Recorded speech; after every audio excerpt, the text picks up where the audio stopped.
राज ठाकरेंनी आरक्षणासंदर्भात केलेल्या वक्तव्यानंतर सुरू झालेलं राजकारण थांबता थांबत नाही आहे। राज यांच्या विरोधात झालेल्या आंदोलनानंतर राज ठाकरे यांनी पत्रकार परिषद घेत उद्धव ठाकरे आणि शरद पवार यांना थेट इशारा दिलाय। बघूयात त्याबद्दलचा एक स्पेशल रिपोर्ट।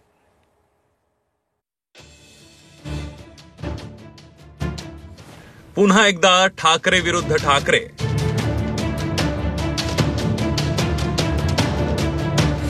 माझ्या वाट्याला जाऊ नका,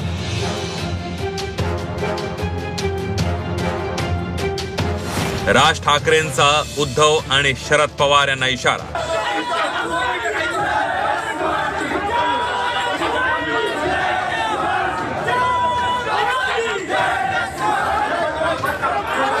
उद्या जर माझं मोहळ उठलं ना, त्यांना निवडणुकीला एकही सभा पण घेता येणार नाही। त्यांनी माझ्या वाट्याला जाऊ नये।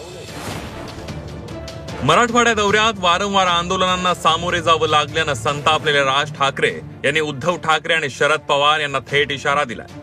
मनोज जरांगे पाटलांच्या आंदोलनाआडून उद्धव ठाकरे आणि शरद पवार राजकारण करत असल्याचा गंभीर आरोप राज ठाकरेंनी केलाय। ताफ्यासमोरच्या घोषणाबाजीला आणि आंदोलनाला शरद पवार आणि उद्धव ठाकरे जबाबदार असल्याचा आरोपही त्यांनी केलाय। माझ्या वाट्याला जाऊ नका, माझं मोहळ उठलं तर राज्यात सभा सुद्धा घेता येणार नसल्याचा इशारा राज ठाकरेंनी दिलाय। हा माझा संपूर्ण दौरा, या संपूर्ण दौऱ्यामध्ये जरांगे पाटलांचा काही संबंध नव्हता, म्हणजे त्यांचा विषय पण नव्हता। पण त्यांच्या आंदोलनाच्या मागून शरद पवार आणि उद्धव ठाकरेंसारखी मंडळी ज्या प्रकारचं राजकारण करतायत, जे मला मराठवाड्यामध्ये दिसतंय, आज माझ्या दौऱ्यामध्ये या लोकांनी अडथळे आणण्याचे प्रयत्न केले। उद्या जर माझं मोहळ उठलं ना, त्यांना निवडणुकीला एकही सभा पण घेता येणार नाही। त्यांनी माझ्या वाट्याला जाऊ नये या लोकांनी, कळलं का? मी एकदा मागे म्हटलं होतं की यांच्याकडे प्रस्थापित आहेत, माझ्याकडे विस्थापित आहेत। तर बीडमध्ये राज ठाकरेंविरोधात सुपारी फेक आंदोलन आमच्या पक्षाचं नव्हतं, कार्यकर्ते आमच्या पक्षाचे असतील, मात्र सुपारी फेकण्याची भूमिका पक्षाची नव्हती अशी माहिती संजय राऊत यांनी दिली आहे। तर ही शिवसेना हिजबुल्लाची विचार करणारी आहे। सुरुवात तुम्ही केली, शेवट आम्ही करू असं प्रतिआव्हान संदीप देशपांडेंनी दिलंय। आमच्या माहितीप्रमाणे ते आंदोलन मराठा कार्यकर्त्यांचं होतं आरक्षणासंदर्भात। मी असं म्हणत नाही की त्यात आमचे कार्यकर्ते नसावेत, 100% असतील, पण ते आंदोलन पक्षाचं नव्हतं किंवा ती पक्षाची भूमिका नव्हती। धमक्या इशारे देऊ नका,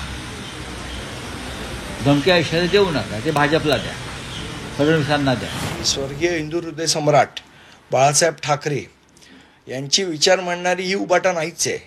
ही उभाटा कोण आहे? तर ही हिजबुल्लाचे विचार मांडणारी उभाटा आहे। ते हिजबुल्लावाले कसे इस्रायलवर थोडासा हल्ला करतात आणि मग घाबरतात आणि मग म्हणतात की आम्ही नव्हतो, आम्ही केलंच नाही। तशा पद्धतीच्या हिजबुल्लाचा आदर्श हा या उभाटाने घेतलेला आहे। दुसरीकडे राज ठाकरे यांना कुणीही अडवू नये, राज्यात आंदोलन नाही असं आवाहन मनोज जरांगे पाटील यांनी मराठा आंदोलकांना केलंय। वेळ आली तर मुंबईत जाऊन गचांडी धरून जाब विचारू असा गर्भित इशारा जरांगे पाटलांनी दिलाय। तर जरांगे पाटलांना भेटून बोलू असं उत्तर राज ठाकरेंनी दिलंय। मी पहिल्याच दिवशी सांगितलं की अडवायची गरज नाही, कोणी अडवू नका, राज्यात आपलं आंदोलन सुरू नाही, उगाच अडवू नका, काही गरज नाही। मराठ्यांनी अडवायचं ठरवलं, जाब विचारायचं जर ठरवलं तर मुंबईत जाऊन मराठा यांच्या गचुला धरून जाब विचारू शकतो, एवढी क्षमता मराठीची। आणि तुम्हाला दिसत राज ठाकरे यांच्या विरोधात आंदोलन करू नका, गरज पडली तर मी मुंबईला जाऊन राज ठाकरेंची गचुंडी पकडेल। गचुंडी हे त्यांचे शब्द आहेत का? तुम्ही कोणी भरले? त्यांची शब्द। अच्छा, मग मी त्यांच्याशी भेटल्यावरती बोलीन त्यांच्याशी। विधानसभा निवडणुकीच्या तोंडावर आरक्षणावरून राज्याचं राजकारण तापल्याचं पाहायला मिळत आहे। आता राज ठाकरे यांनी उद्धव ठाकरे आणि शरद पवार यांना थेट इशारा देत करारा जवाब मिलेगा हेच सांगितल्याचं पाहायला मिळत आहे। ब्युरो रिपोर्ट, झी 24 तास।